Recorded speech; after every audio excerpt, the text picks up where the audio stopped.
Hey guys, welcome to another episode of the Kashif Booth podcast. If you're new here, each week I sit down with a guest and we discuss their career so far, the highs, the lows, and what's next for them. Today's guest is Olu Adeze. She is an actress, personal trainer, all-around dope creative, who's also a writer as well. I should drop that in as well. Welcome to the show, Olu. Hi. Hi, Kashif. It is good to finally have you on the show. Listen, okay. Yeah, listen, this will be a good conversation, guys. I'm preempting, okay? I'm preempting. Yes, that this will be a good conversation. So how are you? How are you doing? I'm well. Good.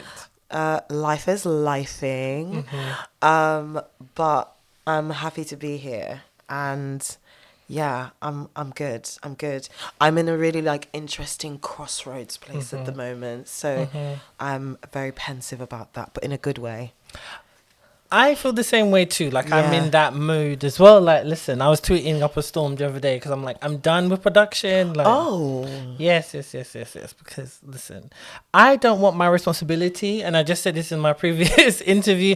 I don't want my responsibility of being a producer to make sure that people's dietary requirements are met, or that there's enough parking for you, or it's not that. It's just so much of production is that, and you have to incorporate that on top of trying to budget and be a creative. And so I didn't get into the industry to be doing logistics. Do you get what I'm saying? A blurring of lines there. Yeah. Which then also makes you very tired, which then takes the joy out, which then probably robs you of some of the energy you need for very specific duties, you're saying, production-wise. Exactly. And so I just need to step away. It's my heart's not in that. My heart's not in that to make sure that people have teas and coffee, and then, okay, make sure people have their own milk. I don't care. Because these are the extra things that you have to do. And maybe I'm too self-involved. But I can't be. That's not my main focus. Isn't other people's needs. I'm not a father. I don't have kids. Exactly. Do you get what I'm saying? And you paid your dues, and I feel like that sounds like something that the person's assistant should do, or there should be somebody really specifically. But it's when you're at the top as a producer, you have to think about that for someone else to make sure they think about that, and it trickles down, and you've got to make sure they're on top of it, so you don't have to worry about it and stuff like that. So I understand where you're just in that space of where you want to move on. So, but I was thinking we've known each other for almost 4 years.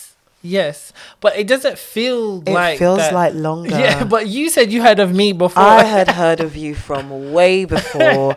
I had seen your name. You were one of the only black creatives that I knew that was doing the thing.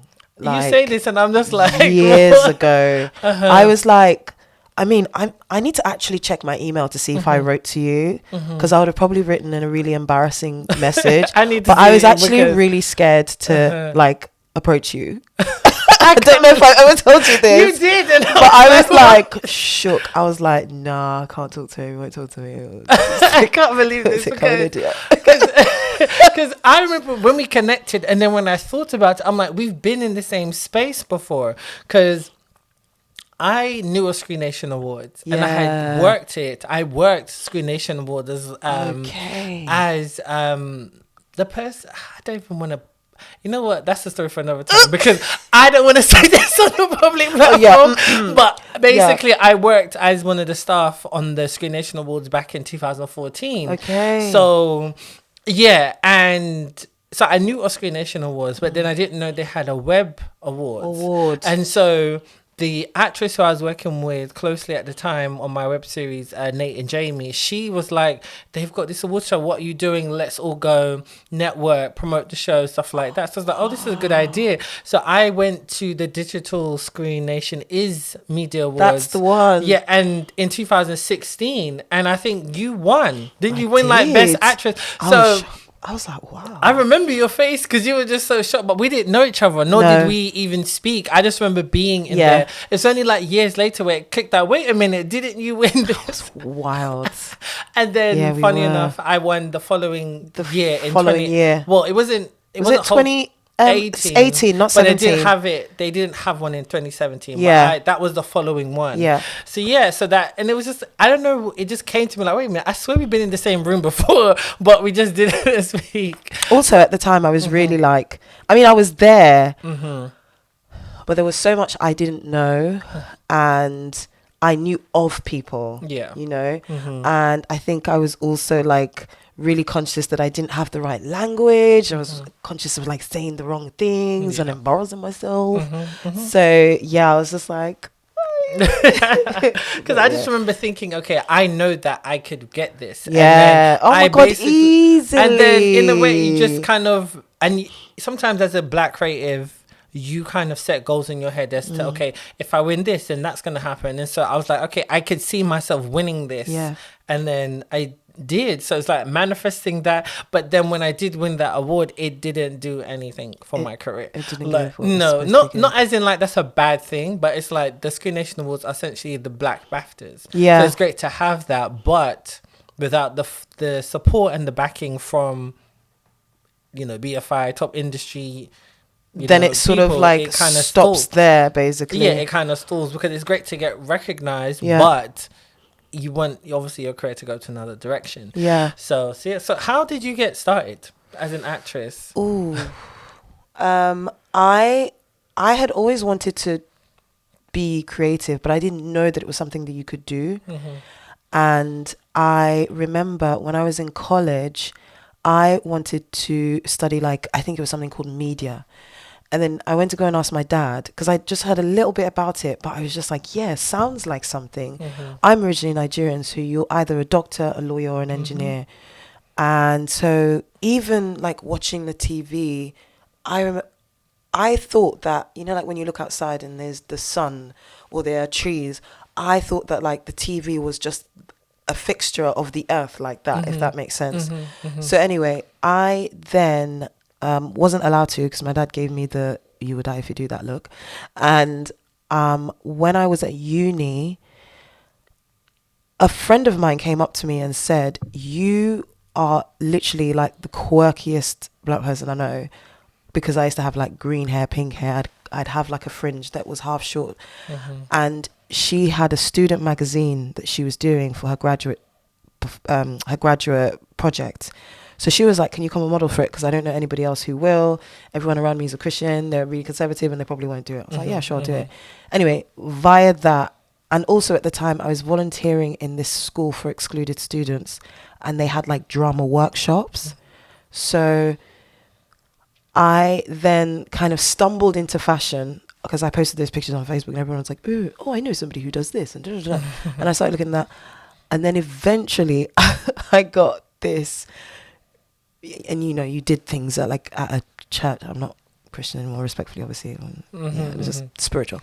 But I got this job on this Facebook group, and I didn't know that the guy who was the writer and director he had a lot of controversy around him in the 60s, let's say. Okay. And I didn't know that. Because, you know, I think it was an age thing and it's a culture thing. So this film comes up and it's a short and we had to sing for it and stuff like that. And I was just really shocked to be getting paid for this stuff. I felt like I was scamming someone. He took us to the like Langley Hotel at Regent Street and he was like, "Oh, anything you'd like." And I was like, "Do we have to pay for this?" Exactly. Yeah, and that was basically like the first, like, feel like that was the first proper thing I did. Yeah, and there was like, oh my gosh, there was a screening at the Prince Charles Theatre in Leicester Square, and he was just like, "I want everybody to come wearing like some form of like the British flag on their outfits somewhere. You can get it made." It was really bizarre, but yeah, I knew some people in fashion, so I did get those shorts made, and I paid the designer for it. So there you go. I love that. I've never asked you how you fell into acting and got into that, and that just kind of obviously, well, you're a creative person, so that's why you just. somebody like what your friend said, someone like you, and I always encourage other people and young people who I see, I'm like, you need to get into drama, you need to get into something, because all this energy needs to go into something. You can't be in an office. You can't be, because I tried it. Yeah. I wanted to hit my head against the wall. Yeah, exactly. You're not going to stay in a job for like 5 years. No. You're going to have to be moving and keep going. So that's amazing to hear that. Because I feel like when I think about you, you're just an overall creative. You know everybody as well. You're in these streets. Just here, there, everywhere. But you know what it is though? Like, I'm really like, I know it sounds really corny, but I like, it's almost bursting out. Like, I love everything creative. Like, I love being in creative spaces. I get really inspired. I feel like it's like a language that I speak. It's a space that I feel comfortable. It's a space that like I discover. So, and everything is like a form of storytelling, whether it's like fashion, like, you know, I was in fashion quite heavily at one point, and it was like, yeah, okay, there's a runway and there's this and there's that, but I was really curious about, it's interesting how like the hair, they've chosen like these specific styles to go with this, and then the music, you know, and then the lighting, and like all of that tells a story, the set design, everything. So all of that tells a story, and I love stories, whatever form they come in. So like, creatively speaking, every single creative space, I'm there to soak it up. But they are all creative spaces also give me hope, because it's not easy to be a creative in these streets if your father is not Richard Branson. If you're listening, adopt me. Well, he did give his son a production company, but anyway. Right. So can we talk about that? Listen, I mean, because that's a great thing. That's one of the reasons why I wanted you on the show as well, because we have such like in-depth conversations, and we have to be very sensitive today, because we're not trying to get blackballed. But but it's like, you know, as I said, you're such an amazing creative, and that's how we was able to connect. Well, we met at American Black Film Festival, but in the London version of it. And, you know, and it was great just to, when you connect with somebody at an event, you follow them on socials, and you probably may or may not connect or work together again after, or it might be years down the line, but they might hop in your DMs for advice, or if you've got recommendations for ABC, or you'll see them at another thing and it's, oh hi, we should catch up, and then it never happens, but you're there. Exactly. So it's great to have actually met someone like you, and actually we go to events, we network, we're able to catch up and share our frustrations with this industry, because even if I'm on this side of it, behind the scenes, and you're in front of the camera yourself, we can understand the struggle, especially being in London. Yeah. You know, because, the cost of living is cost of living. I'm like, listen, after this week, I'm like, where's my flight out of here? Because, because I've just done 10 months in advertising, and I'm done. Like, literally, I've finished with that. And it's like, when you say finish, sorry, do you mean like absolutely won't do it again? Absolutely will not do it again. No. Really? No. I will not do it again. Because I think for me, it's just like what I was saying about production. Yeah. And that's what I was doing. I was working as a production manager. And my heart's not in that. Okay. And the thing is like, I don't want to share this on, I'll probably do a different episode based on this by myself. But it was like, there was an incident where me and the first AD clashed on a commercial I was working on, and she was the one, I was the cause of it, because I made a mistake, which could have caused like a big thing, but it was fine. But instead of the first AD coming to me and saying, okay, how can we rectify the situation, blah, blah, blah, she started to shout and chastise me in front of the whole crew. And so I basically walked away from the situation, because I was like, you know, I'm not dealing with that. Then later on, she decided to come and apologize, but make it herself the victim in it. And I didn't accept her apology. No, that's not. And so, long story short, my boss at the advertising agency I was working at, he essentially was like, well, you know, you tend to have an issue when people talk to you a certain type of way. So he's basically saying to me that I should accept anything. And my issue with him saying that, and this is one of the reasons why I left, is because that's the problem. It's an old boys white club, and you feel like everyone should just accept any condition. But then this is the reason why the Me Too movement exists, because you're making women be silent after men were groping them up, raping them, drugging them. Even the same thing happened with Brendan Fraser, the actor who just won his Oscar. Wow. Same thing 20 years ago where he was grabbed up by some. I don't know what, I can't remember in details what happened, but he was sexually harassed by a man. Do you get what I'm saying? He was a part of the Hollywood Foreign Association, allegedly. So do you get what I'm saying? So this is the problem with the industry. And so it's like, for you as an actor, how is it for you? Because especially as a woman in this industry, how is it for you? I feel like you have to really... there's a lot of work that you have to do that I guess I'm realizing... I don't want to say late, but I'm certainly realizing like way after. Mm-hmm. And it's so cliche to say it, but creativity is personal. Then the circumstance, for want of a better word, mm-hmm. and the circumstances in which you find yourself are also deeply personal, right? Those relationships, they have to be healthy and grounded and mm-hmm. all of those things so that you can function creatively and so that the operation can function creatively. And I feel like if you, for whatever reason, are coming from specific spaces, whether it's like you don't feel confident enough because of your personality, you mm-hmm. might be shy, you might be mm-hmm. introverted, you may not, even to get really deep and personal, maybe you don't have a sense of like what boundaries are or what healthy boundaries are, and so you can wind up being taken advantage of. I was taken advantage of for so many years, but I didn't know. I was really naive. I was just really happy to be there. Yeah. And when people said something, I think there's always this fear, because it is I think power is a currency in the creative industry. Yeah. And so I feel like there's always this fear that if you like talk back or do this or say something or whatever, you'll get blackballed or you'll get seen as somebody with an attitude. And when you're a black woman, it's like that whole like angry black woman thing, or people victimizing themselves when you call them 100%. Out. So yeah, there is a lot of that. There's this story I want to tell, but I'm gonna like lightly touch on it. Okay.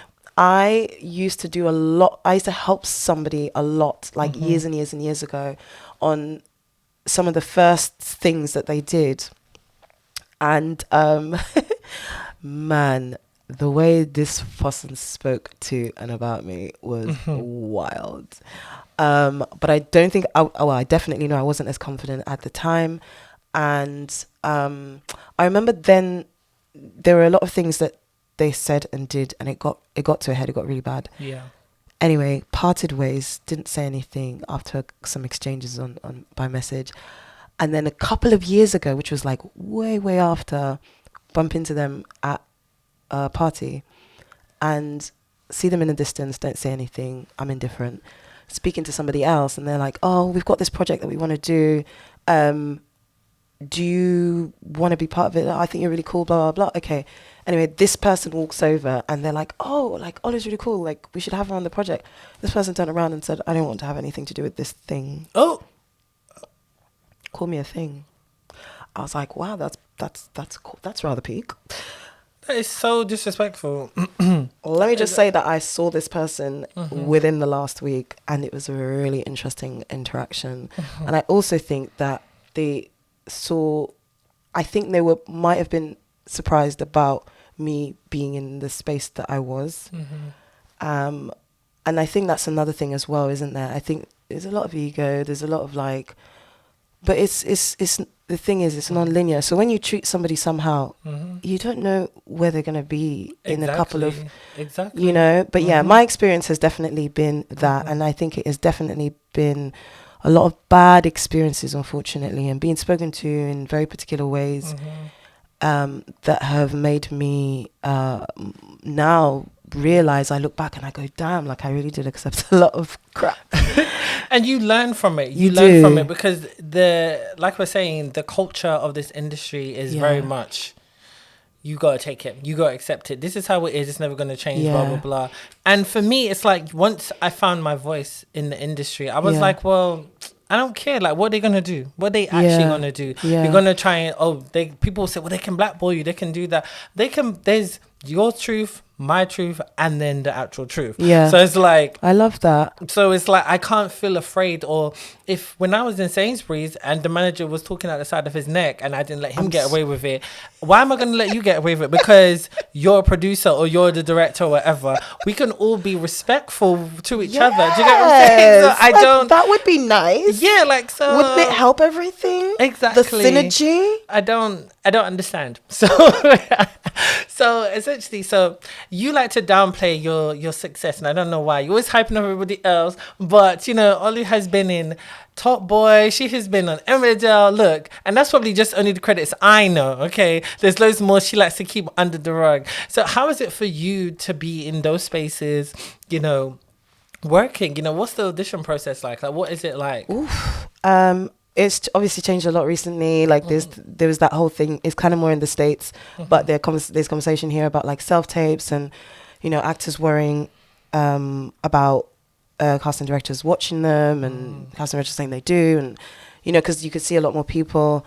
In the past, like, it depends. Like, initially, I think I went in with, oh my God, I got to get this right. And that's definitely not the place to be, because, yeah, you're distracted by somebody else as opposed to being immersed in, like, the character and getting into the bones of it. Now, self-tapes, they come and you got some quick turnarounds. And listen, I've got ADHD. Yeah, so getting lines into my head and my body, I sometimes, like, struggle with it. Not when I say struggle, I mean that there are a million things going through my head at the same time, and I want to do everything at the same time, and I need to do everything at the same time. So I really have to sit down, and I've got like ADHD impulsive as well. Okay. So I want to get up and move. I want to do this. I want to do that. And I have to like really force myself to sit still and focus. But then put that aside, it's impractical sometimes. And it is what it is. I don't have any solution for it. Life is lifing. People are doing things. And so you could literally get something and then you're at work and you might be doing like a 12-hour and then you come back and you're exhausted and you're trying to open your eyes to do this thing. And then my other issue has been finding people to read.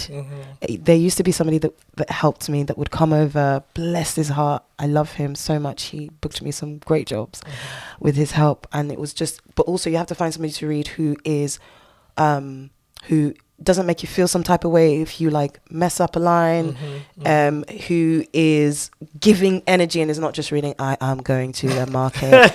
And that's really important. Because it sometimes will make a difference between whether you book the job or not.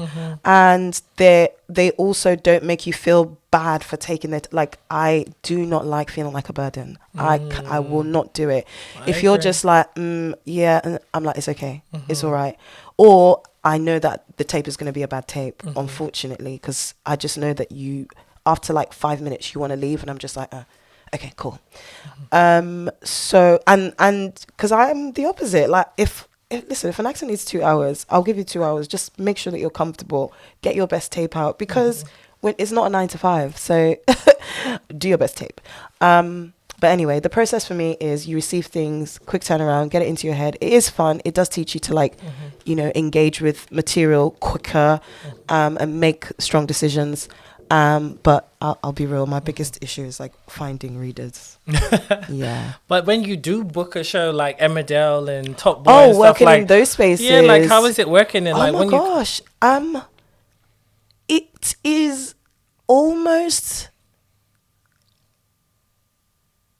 I don't want to say anticlimactic, but you build up this, like, in the past, built up this, like, huge thing in my head. And, like, I'm like, oh, my God. I remember there was a time that I was on a set, right? And they weren't my lines, but there was this actor that just literally, like, for, like, 8 takes kept on, like, fobbing the lines. And I know that, obviously, the director has to still manage that anyway. But I was really surprised at how much dialogue there was and how much understanding there was, because I imagine it to be like, I mean, I'm sure there are spaces like this, but this like strict, everyone's going to have a go at you, in every moment. And I'm sure that that's happening in pockets. But I think I looked around and I was like, oh, okay, oh. And then I wonder if sometimes it's to do with like imposter syndrome, and kind of like with imposter syndrome, you feel like everything is like so big. So there's this like sense of tension, and you just think, oh my God, I'm going to be in this space. But then you get there and you're like, oh, okay. I remember the first time I got a trailer, and I was like, yes, no way. What, I get a trailer? And then people were like, do you want to come? I felt really bad as well. Someone was like, oh, would you like this?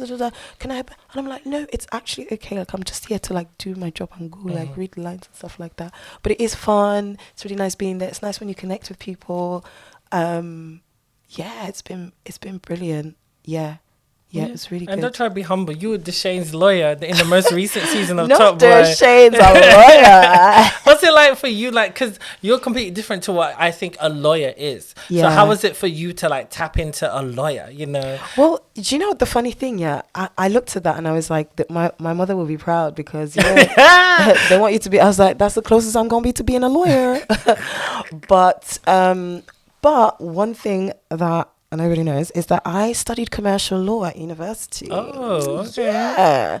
So there is that part, but you don't want to like fall into cliches. But it was just fun, because it's also like what I imagine I would do had I pursued law. Yeah.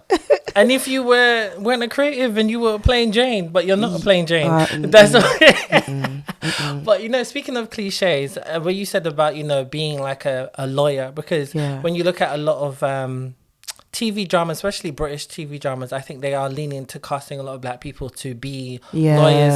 And then I saw a thread on Twitter the other day where they were talking about how black women are becoming the therapists a lot in a lot of shows now. And they arguably, some people were saying that is now the new mammy kind of thing, like still mothering all these kind of like white characters. Now I never thought of it like that, because I'm like, okay, great, a black therapist. Now the black therapist in Insecure was great, but in terms of like these other shows with a predominantly white cast, it's something else to think about, because are we babying, are we that comfort, are black women specifically, not me because I'm a black man, but are they filling that role? What do you think about that kind of discussion? That's really interesting. I think sometimes, and I think because of, let's be real, the history of all of this, right? I sometimes do wonder about casting decisions. I'd love to be a fly on the wall in so many rooms, because I remember a conversation that somebody had where they were like, oh, you know, because you were to play like the bad person all the time. Now it's gone like extreme, like instead of criminal, now lawyer. So it just goes adjacent. yes. Or is it, do you know what I mean? No in between. There's no like 2-3, you know, multi-dimensional character. And I feel like there's my stomach rumbling there. I feel like there are certain roles where you go, don't really want to be sidekick, don't really want to take care of. I saw this and because it does affect public interaction so much, it influences it. I was listening to this, like there was this TikTok thing that this white lady did, and she said that she was in a class and she was really annoyed at the fact that there was a black a woman who was like really excelling, and she was really surprised at that, and she had to question that. And I won't say it as well as she did, but she essentially said it's because she's used to consuming content where a black woman is always a helper and is always somebody that helps white women like realize something, and then kind of like disappears into the background, and it kind of becomes like a how dare you.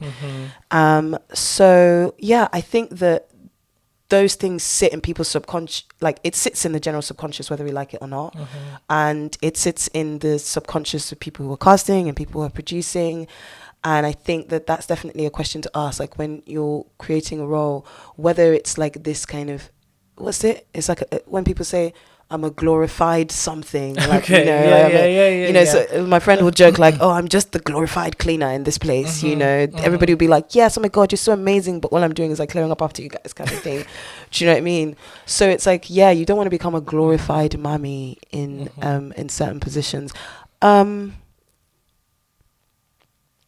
Yeah, I'm going to come back to that because I'm definitely thinking about that. Because it is really intriguing, because like when we've had conversations and you ask my opinion on maybe on casting and stuff like that. And it's different because how I cast is different. Like you're talking about self-tapes, and there's a whole conversation about if they actually are watching all the self-tapes. Yeah. When I've worked with casting directors, they send you a bunch of like, listen, they'll send you a bunch of self-tapes to watch. Yeah, hundreds. And for me, like, sometimes as the producer, sometimes I don't always watch it. Yeah. Like sometimes a director will be very like, okay, thank you, I will make the decision. Or sometimes they'll come to you and say, oh, I want you to give you a creative input and I want you to watch it. So I will watch all of them, and then I'll make my notes about certain ones, and you'll see they went with somebody else. I'm like, okay, well, I thought this person was fine. I thought that person was fine. But I'm very different. I will start off with self-tapes to wither out the rubbish. Yeah. And then I like to do callbacks in person.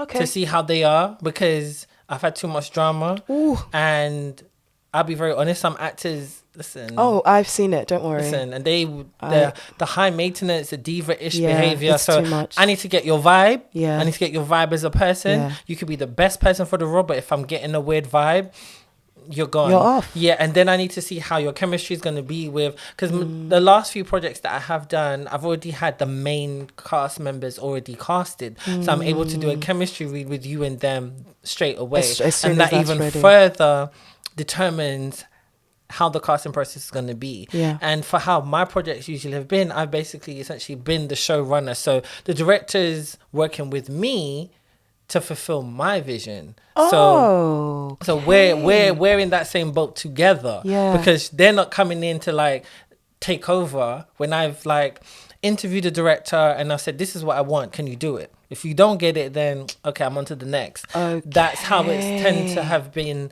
And so this is why a lot of people say I should direct again, but it's like, I don't know yet. But we'll talk about that. Yeah. So it's like, so that's essentially why it's different for me. So it's just like when you're talking about an actor's CV, like a lot of people will look at actor's CV and they want to see that, oh, your credits are this and that or whatever. For me, it's like, okay, oh, cool, you've done that. For maybe in like a bigger space where they are casting and looking and they just feel like, okay, it's easier for me to cast somebody who's done this, then cool. You can do that. But for me, it doesn't bother. It doesn't matter because, okay, if it's been on ITV, I don't know if that was an extra role or supporting artist role. Yeah. You know, I don't know that, but I'm looking directly at your show reel. What can you do? And sometimes I don't watch a show reel in its full entirety. Yeah. I will skip through. So I'm like, okay, I will look at your first scene-ish and I'm like, okay, I see a little bit. Then I'll jump to another bit, then I'll jump to another bit. If it's 5 minutes, I don't have time to watch 5 minutes. I'm trying to get through to see,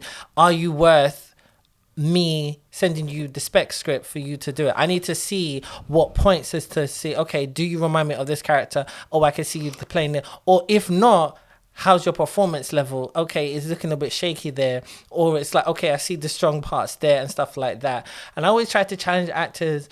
They always do the usual tropes of like, oh, American and country and Southern. I'm like, let me see you do a French accent. Let me see you do a European accent or, you know, learn actual different Caribbean accents. And not everyone's trying to be Jamaican. And you lot can't do that most of the time anyway. Ooh, okay. Talk about that. Do you know what I'm saying? Like, learn the different accents, because there's certain writers who, especially black writers, where they've written specific stories which are personal to them. Yeah. And it's after their culture where they're not Jamaican and they can't get it and haven't been able to cast anybody because you don't know the dialect. If you look at all different dialects and you'll see how a Jamaican is different from a Trini person. Yeah. A Jamaican is different from a Bayesian person. Yeah. Somebody from British Virgin Islands, Barbados. The list goes on. Yeah. So that's where I say, like, hone your skills like that. That can open your potentially, it can open the door for more. Do you get what I'm saying? Yes, you need to know all the different English ones, of course,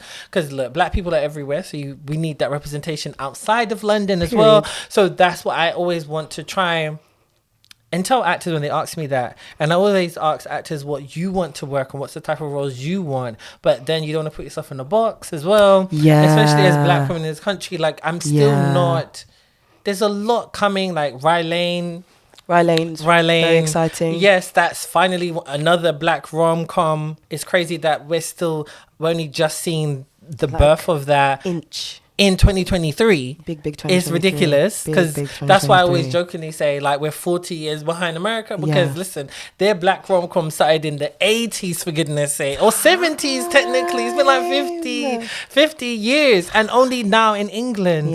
And this is where, just like with the whole BAFTA thing recently, where all the winners were white. This is what we're talking about. This is what we're talking about. Or the presenter. Glorified. But some people were trying to debate me online. They were saying that it's the production companies, it's the people who are voting for them and stuff like that, and that we need to create our own. I said in a rebuttal to that, stop saying that. Because there's plenty of platforms and there's plenty of award shows which celebrate our own, but they don't get the backing. There's no budget, there's no funding, there's nothing. So that's why they have to go to the BAFTAs. The BAFTA is notoriety. The BAFTAs will still raise your rate. Me winning Screen Nation, even though we love it, and it's great to be honored by your peers and especially black people, but that doesn't mean that my rate went up. That didn't open the doors for me to get an agent, or for there to be discussions for me to have my show commissioned. You get what I'm saying? And it's the same with acting. It's not this, like, unless you're in that space all the time, it's not going to be what it is. So I'm really curious. Sorry to like sidetrack here, but what you said about awards, I find really interesting. But so I'll ask you that in a minute. But actually, let me just finish this thought. It's really interesting what you've just said, and it's taught me a lot about strategy, because I will say this, that, like, you know, you go to drama school, you do the thing. I mean, I obviously went to a more of an independent drama school, so maybe some of the things, there were things that I wasn't taught, but it's like, okay, you get your spotlight, you make sure that you've got like a sharp showreel, you got a variety of scenes, great headshots, and then that's that. And I've always felt like I've got a blind spot, or I always feel like I want to fill blind spots. So what you're saying about, like, hey, have a French accent, like, that's really useful. If you're going to do an accent from the Caribbean, make sure that it's dialect specific. Because I can't quote how many Caribbean islands there are, but trust, there's a lot. Do you get what I'm saying? And you never know what spice you can bring, because they could look at your work and they could see, like, oh, well, look at that. You know, they never thought of it like that. It's just like with Death in Paradise. They have every black person on Death in Paradise. That drama TV show. Listen, and when I'm watching it, I'm like, what is this supposed to be? Like, what is this accent supposed to be? Like, and you'll think this is good. Okay. Okay. When you're casting, then, are you saying that, do you filter it through these are the characters that I'm looking for? I mean, I guess it's different, but I'm curious about your specific experience. Do you go, this scene in this reel looks as close to what we're imagining, what I'm imagining as possible? Not necessarily of that scene, but more so essentially, like, okay, your performance and how you're, like, delivering your lines, you know. Is this in a tape or in their reel? Tape or reel. Okay. Tape or reel. So, like, if I'm gonna look at your reel and then decide, okay, I want you to do a tape, that's what I'm looking for. I'm looking for your performance wise, and if I feel like you can take direction well, and if you're going to be able to bring life to the character. That's what it is. So then when you do the tape, it's like, oh my gosh, you could be it. Do you know what I mean? You're like a high possibility. Do you know what I mean? So that's what I tend to look for. Everyone's different. It's just a different feeling for how people see different things. Some people may watch the whole thing and they're like, or maybe not. Or you also look at, you know, would they be able to take direction well? Because even sometimes when they've done a tape and it might be very specific. The last short film, the film that I just produced, you know, it was very specific, like what the director wanted. There was certain self-tapes for certain characters, and one particular one was very specific. It was just body language. It was just body language, and all performance would be in how you moved and your facial expressions. And that's what she said she wanted, and that's how she casted it. There was no script, no dialogue at all. Wow. And so when she looked through it, she was like, okay, some got it, some didn't, and some I'd have to give loads of direction on, and we wouldn't have time to do that on the day. Is that pre-directed? Yes. What she wanted? Yes, it was very specific in detail, of what she wanted. So you give the character description and then gave what she wanted you to do for the self-tape.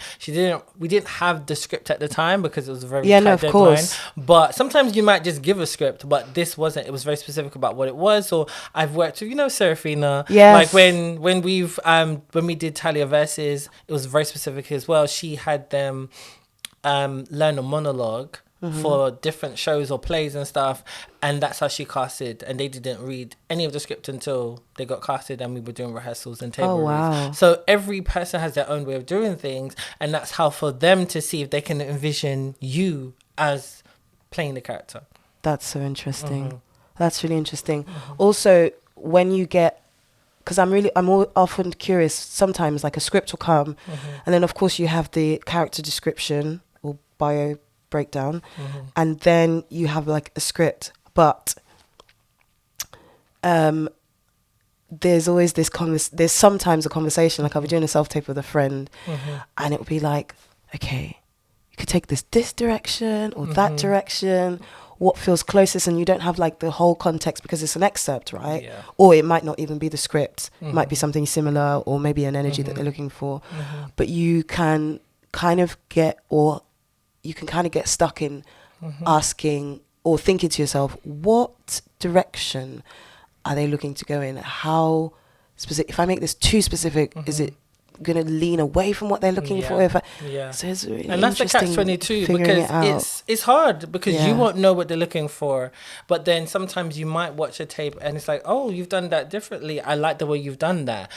So that's why I wouldn't go with what the feeling is. Go with your gut. And that makes sense, to be honest. You always have to. Like, you just do that. Some people say don't have any control over it. No, it's honestly, true. listen to that feeling. Any actors listening now, listen to that feeling, because you just never know. Like, listen, every job I've had in the industry or anything, I'm like, I should listen to my gut because that ended up being hell. Or do you get what I'm saying? So you just have to listen to it. And what's for you is for you. What isn't. Yeah.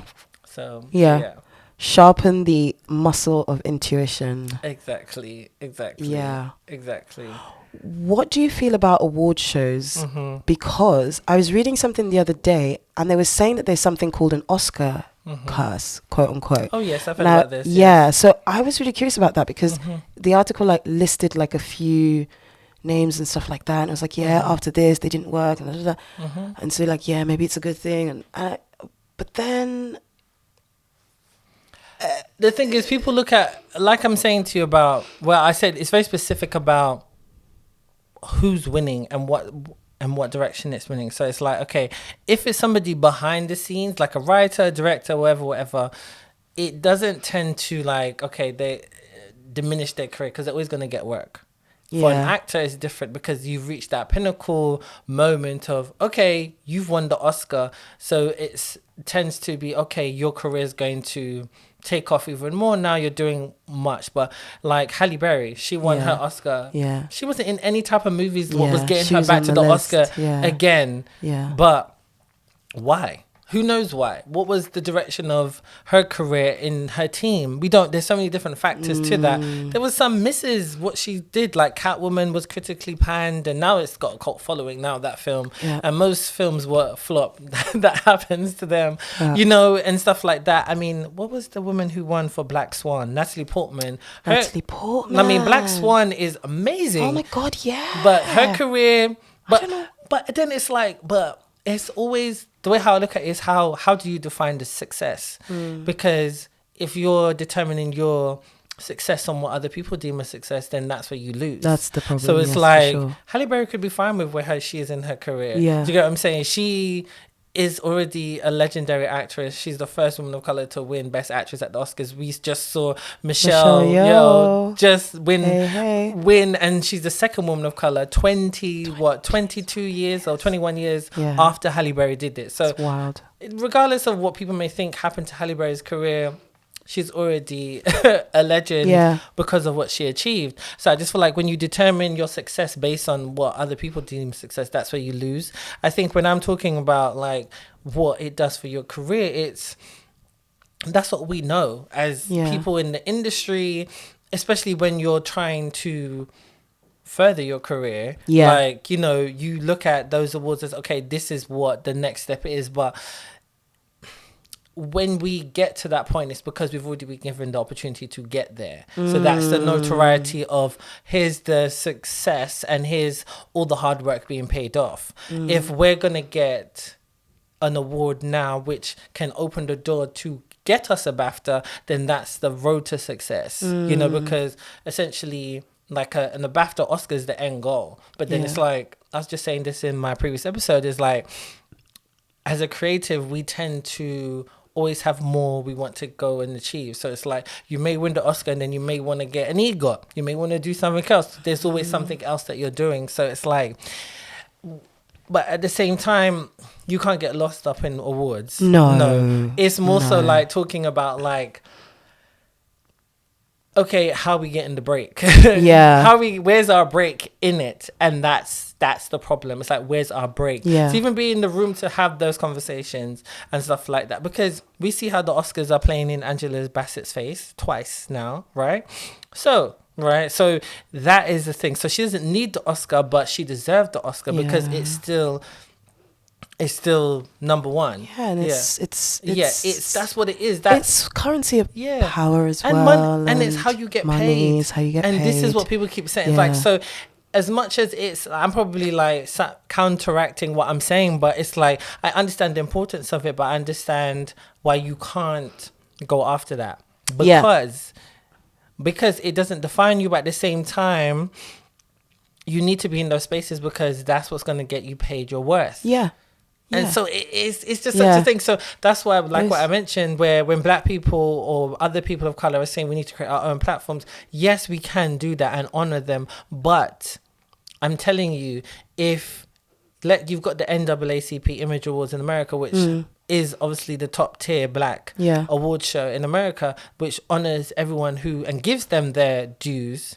But you can't quote me because I don't know, but I'm probably right in thinking that them having an NAACP Image Award and not an Emmy is going to be the deciding factor on how much money they're getting paid, potentially, and depending on who the actor is, right? Because because it's like who's considering what as important. Exactly. And that's the thing. So it's just we can sit here and debate all day. But it's interesting as that conversation is happening, it's almost like there are people who are sitting down and determining value and worth. Which is wild. Exactly. Because that's really what's at the bottom of it, really. Exactly. Well, Olu, we could sit here and talk for gosh, ages. we could. But I'm going to wrap it up there. There's so much I wanted to ask you and say. And like, it would be like 2 hours. And I mean, people may enjoy that, but that's a whole nother thing. Maybe a part 2 or a live show or something one day. Okay. Wow. And we still would have to be censored because, people love to record these days. So what's new coming up with you? Because you're always busy doing something. So what's going on? What can you share? Okay, so I have written a few things over the years, and it's really wild how heavily I had imposter syndrome, heavily. And I was trying to go the routes that people were telling me, okay, apply for the BBC Writers' Room, something, But because I came in to creative unconventionally, 1, and 2, I don't have money to ask people for favors. Do you know what I mean? Course. People have to live. So my literal pinpoint this year is to make at least, 1, 2, 3 of those. Okay. One is like quite easy. It's one person. It's movement based. It's something that I wrote. I'd like to have that made. There's another one that I wrote. It's from a personal life experience that I'd like to have made. And there's a script that I co-wrote with somebody that I'd love to have made. Now, of course, those things aren't a walk in the park, but it's goals. And it's working goals. Towards them. Yes. So, yeah. And as an actor, I would, I'd love to work with more flesh in characters. And that's like time span of projects and like character of project as well. I'd love to do that more because it's not to do with the like, oh, like on the CV, but I just want to like swim in it. Like I just want to like be deeply immersed in like a creation of a character and like seeing that through. So yeah. And you will. Yeah. So where can people find you? Check out your show reel so they can book word. you again and again. Oh my word. Well, actually, I edited a show reel. I think I sent it around for feedback. It's like 15-minute show reel of self-tapes that I had done in the past. Because there are a lot of like show reel companies, but they are like £500, £600. And not in this cost of living crisis. So no. So I was told at one of those workshops that you could put a couple of those together. So I'm re-editing to make it really much shorter than 15 minutes, to have something for like 3 minutes or less actually, which is really difficult, but yeah. I can imagine. So I'm doing that at the moment, but I will put it up on my Spotlight. I am on Olu Adeze on Instagram. This feels so weird. And the same on Twitter, even if I'm not as active on Twitter, but I should be soon. And yeah, like I love creative community. It's like something I'm really passionate about. So people should connect and let's all be great. Amazing. Well, thanks, Ollie, for coming on. Yes, I have to have you back because there's more we can do. Part 2, part 3, trust. Well, thanks, guys, for listening. You can follow me all on my usual socials. You know them. There's a bunch of them. And stay tuned for new episodes coming soon.